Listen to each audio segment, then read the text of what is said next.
ఈ రాష్ట్ర భవిష్యత్తు కోసం అన్ని వర్గాల ప్రజల్ని ఏ రకంగా కలుపుకపోయినరో కూడా ఈ రాష్ట్ర ప్రజలకు కేసీఆర్ 10 ఏళ్ల పాలనలో చూశారు.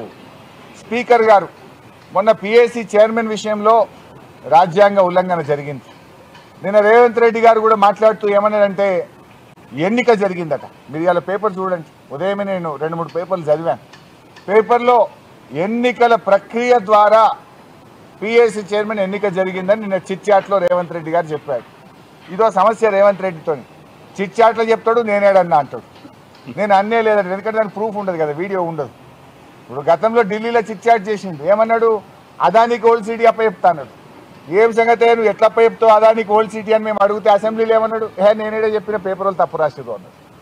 ఇది కూడా నిన్న ఢిల్లీలో చెప్పిండు చిట్చాట్లో, ఏమని, పిఏసీ చైర్మన్ ఎన్నిక ఎలక్షన్ ద్వారా జరిగింది అన్నాడు. జరిగిందా ఎలక్షన్? ఎలక్షన్ కాదు, సెలక్షన్ ద్వారా జరిగింది. ఎలక్షన్ ఎక్కడ జరిగింది? నేను అడుగుతా ఉన్నా. ఒకవేళ నామినేషన్లు ఎక్కువ సంఖ్యలో వస్తే ఒక నామినేషన్ను తిరస్కరించాలంటే రాజ్యాంగం ప్రకారంగా ఎన్నిక జరగాలి. అసెంబ్లీలో ఎన్నిక పెట్టి సింగిల్ ఓట్ మెజార్టీ ద్వారా ఎలిమినేట్ చేయాలి కదా. ఎన్నిక జరిగిందే, బులెటిన్ ఇచ్చింది. It is not election, it is the selection of Revanth Reddy. ఎందుకంటే ఎలక్షన్ జరిగితే స్పీకర్ గారు శాసనసభ విలువాలి కదా. శాసనసభలో నేను వేసిన నామినేషన్ను తిరస్కరించాలంటే అది స్పీకర్ గారు కాదు, సభ నిర్ణయించాలి. ఎలక్షన్ ప్రక్రియ ద్వారా నిర్ణయించాలి తప్ప ఒక వ్యక్తులు నిర్ణయించడం కాదు. అంటే నోరిప్పితే అబద్ధాలే, ఏ పూటగా ఆ పూట మాట్లాడు, ఏ రోటికాడ ఆ పాట పాడు రేవంత్ రెడ్డికి అలవాటు అయిపోయింది. దాడి చేయించింది ఆయన్నే. ఇవాళ లేలే హైదరాబాద్ బ్రాండ్ ఇమేజ్ దెబ్బతినద్దు, ఎంతటి వారైనా లా అండ్ ఆర్డర్ కాపాడాలంటే ఇదేదో దయ్యాలు వేదాలు వల్లించినట్లేదు. దాడి చేయించిందే నువ్వైతివి, దాడి చేస్తే నేను ఊరుకోనని మాట్లాడేది నువ్వేనైతివి. నవ్వుకోరా, ప్రజలు చూస్తలేరా?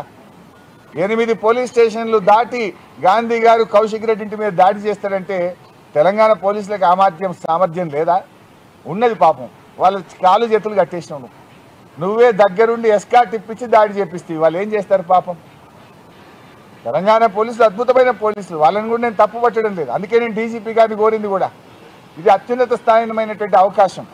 రాగద్వేషాలకు అతీతంగా పనిచేయాలి, న్యాయానికి చట్టాన్ని కాపాడే విధంగా పనిచేయాలి తప్ప ఒక వ్యక్తుల ఇష్టాయిష్టాలకు అనుకూలంగా పనిచేయొద్దని చెప్పి కూడా నేను పోలీసులకు కూడా హితవు పలుకుతా ఉన్నాను. ఇక నా ఆరోగ్యం గురించి కూడా మీరు వచ్చింది అందుకోసం, నాకు తెలిసి క్వశ్చన్ అడుగుతారని. కానీ సరే, నాకు నిన్న వాళ్ళు తొక్కిసలాటలో తోపులాటలో కొంత చేయికి దెబ్బ తగిలిన మాట వాస్తవం. అయితే డాక్టర్ల దగ్గరికి వెళ్తే చూసి ఒక 15 రోజుల పాటు 15 రోజుల పాటు ఫిజియోథెరపీ చేయండి. ఒకవేళ ఫిజియోథెరపీలో బాగా అవుతుందని అనుకుంటున్నాం, కాకపోతే మళ్ళీ చూసి ఏం చేయాలో చేస్తామన్నారు. ఉదయం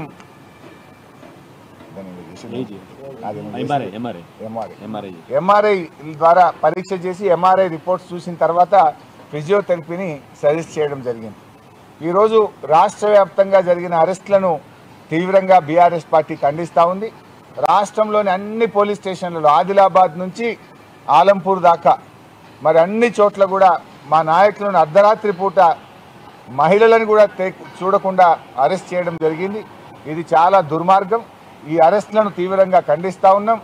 ఈ రాష్ట్ర వ్యాప్తంగా అరెస్ట్ చేసినటువంటి వారిని వెంటనే విడుదల చేయాలని చెప్పి కూడా బీఆర్ఎస్ పార్టీ డిమాండ్ చేస్తుంది. Thank you.